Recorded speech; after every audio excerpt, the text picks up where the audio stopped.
Hello, this one's called Moonlight Holder. There are advantages to working nights.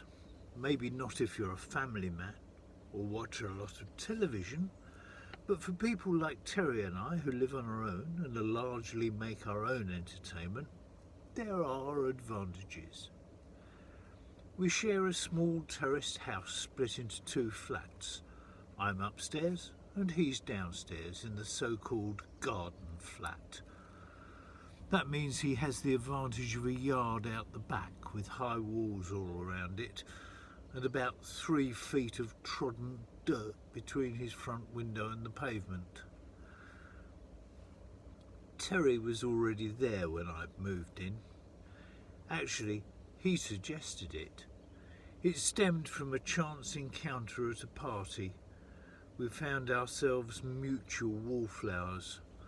I because I'd only recently arrived in the neighbourhood and knew no one. He from working nights and having a restricted social life.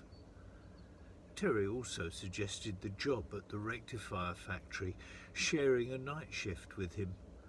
I think partly he fancied having someone living above him who also worked nights. Also, it soon became clear that although we were not loners, neither were we party animals, but individualists who treasured our personal time. We worked in the same place and lived in the same house, but we were not bosom buddies living in each other's pockets. I spent most of my indoor leisure time writing, and Terry got on with whatever it was he did downstairs. We got plenty of association at work. It was a simple job. Steel plates coated with selenium were turned into rectifiers by passing an electric current through them. Loading them into the cabinets where that happened and unloading them had to be done at set times, which meant there had to be a night shift. If we did do things together, the motivation was usually utility rather than company. We would shop together, and occasionally I would accompany him on his foraging expeditions to help recover larger items. He'd go round all the local waste sites and behind billboards looking for quality toot, as he called it. He used this to build strange contraptions with which he claimed to measure things like moon shadow intensity. Like I said, on the whole, we lived separate lives. Even at work, we'd usually be opposite ends of the room, working, and during breaks I would read. If it was a moonlit night, Terry would go out in the yard and do what he called moonbathing. He had a fold-up lounger and a pair of khaki shorts that he kept in his locker. He was an immense man with a great russet blonde mane of hair, and his entire body was covered in hair. Well, I suppose we all are, but his was visible. He didn't seem to feel the cold either. It was as though that fur kept him warm at night. Other times, he'd bring a pair of binoculars in with him, mount them on a tripod, then place it so that he could sit on his lounger in its chair position. There, he'd spend hours studying the moon's surface through them. He let me have a look a few times. He had the binoculars perfectly positioned, and it was spectacular on a full moon. But it was too static to hold my attention for long. Still, each to his own. One afternoon, we'd been to the supermarket, and after dividing up our groceries, he suggested coffee, and I had my first visit to his flat. He left me in the living room while he went to make the coffee. Now, I'm a writer in my spare time, so naturally I gravitated pretty quickly towards the bookcase. At first, it seemed a pretty eclectic mix. A book of tide tables, collected werewolf stories, a photo book of the Apollo moonshots, a lunar atlas. Wait a moment. I scanned on down 2 or 3 more shelves. Everything was moon-related in some way, from a short story by H.G. Wells to a 19th century thesis on lunacy. That was about when Terry came back into the room. "You're kind of keen on things to do with the moon," I said, and looked round. The theme extended to the rest of the room. The picture over the mantel was that one taken from the moon of the Earth rising. The ornament on the table was one of those clockwork things that demonstrates the movement of the planets, except this one was only the sun, earth and moon, and the navy blue curtains were decorated with silver white moons. "I expect you think I'm a bit of a weirdo," he replied. "Don't worry," I said, and told him about my writing. Only that morning someone had posted a message on my website calling me just that, weirdo. One thing led to another, and soon he was telling me about the theories. They were based on the idea that the moon affected life on Earth through moonlight as well as gravitational pull. He got out books and showed me lots of evidence that the moon affected terrestrial life, though I failed to see the reason for thinking it was the light that was responsible. We talked every so often after that, but he was really only interested in one subject. And then one day, more out of politeness than interest, I think, he asked me about my writing. I remembered a little bit of nonsense which illustrated a technique for generating interesting phrases. I put it on the writers' forum I visit and soon had the computer fired up to show him. Paperboy Scout, Paperboy Soldier, Paper Tiger Rider, Paper Moonlight Holder, Paper Back Up, Paper Back Down, Paper Downtown, Paper Mill Run Round. He read it through and looked at the comment someone had added underneath. "What the heck is a moonlight holder?"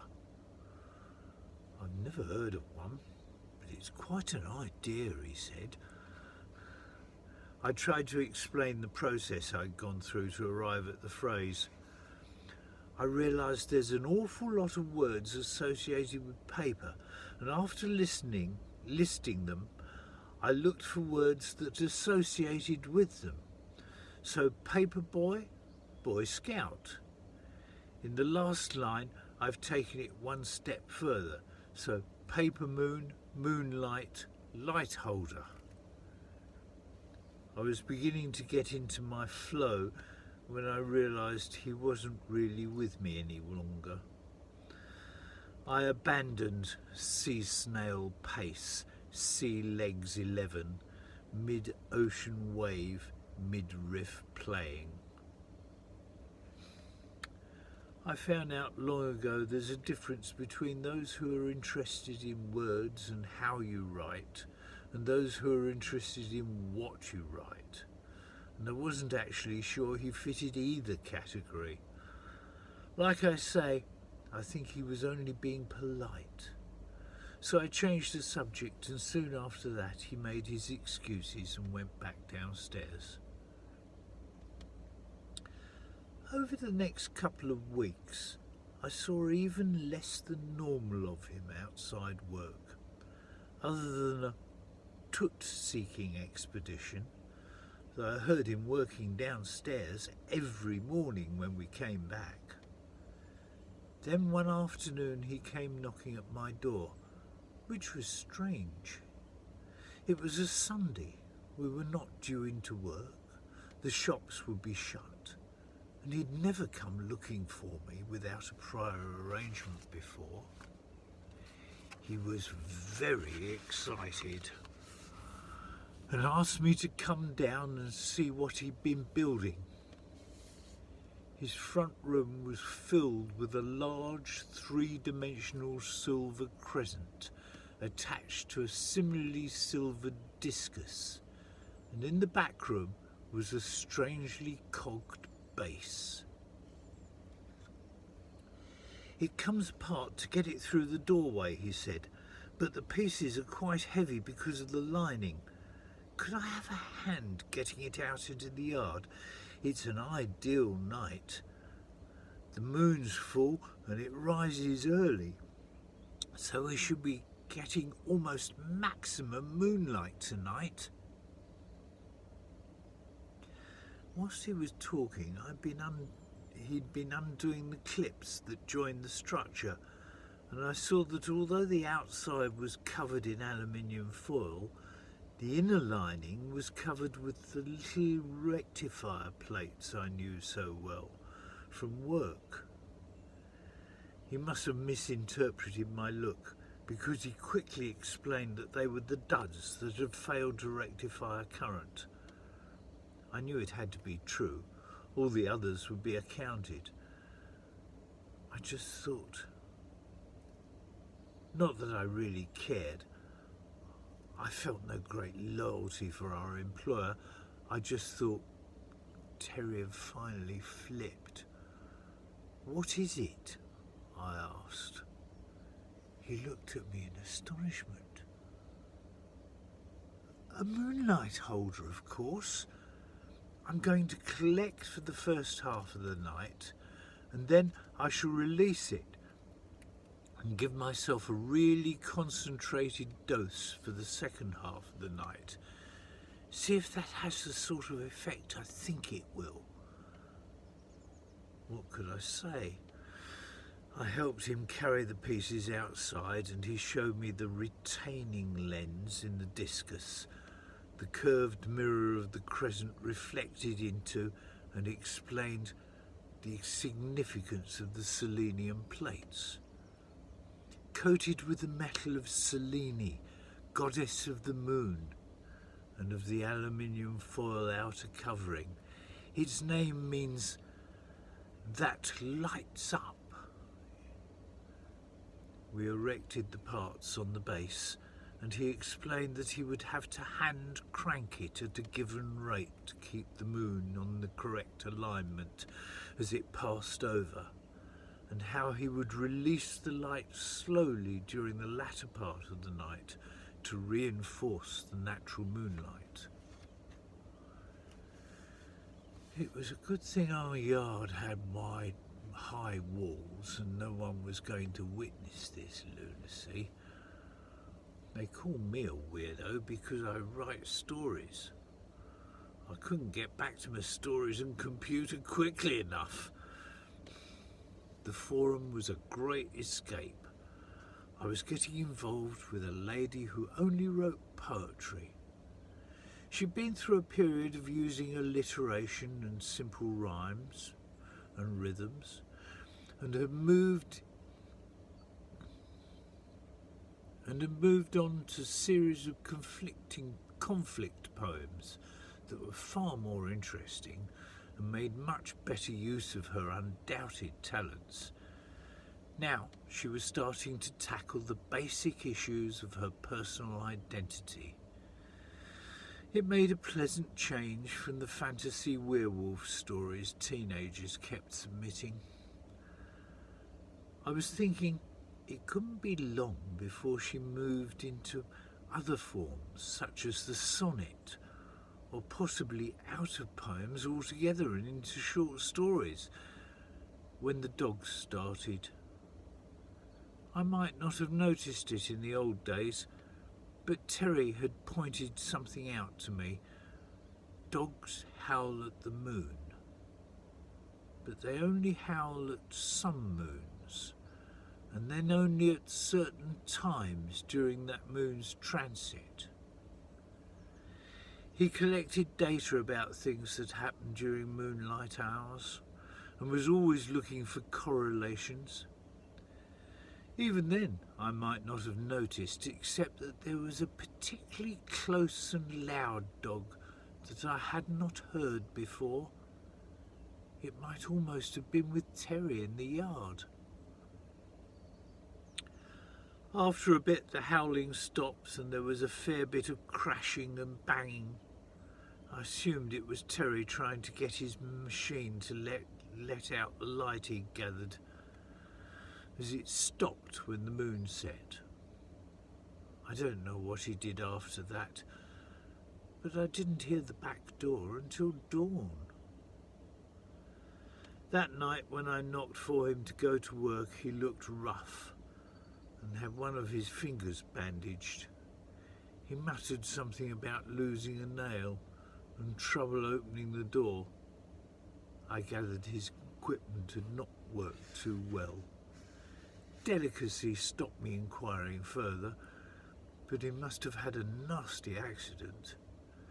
There were 5 huge scratches down the wall when I looked out of the window next morning, and the moonlight holder was all bashed up a wreck in one corner, as though something heavy had stood on it trying to get over the wall. Anyway, it seems to have cured him of his lunacy. Says he now realises that the power in moonlight is negative and goes to lengths to avoid it, only going out on dark nights. Even in daylight he doesn't like going out if the moon is in the sky. He turns up his collar and wears his big black fedora hat. His new obsession on those dark nights is starlight. He says it's sunlight, purified by millions of miles of travelling through space. I've never heard that dog howling close by again. It must have belonged to an overnight visitor. Thank you. Bye-bye.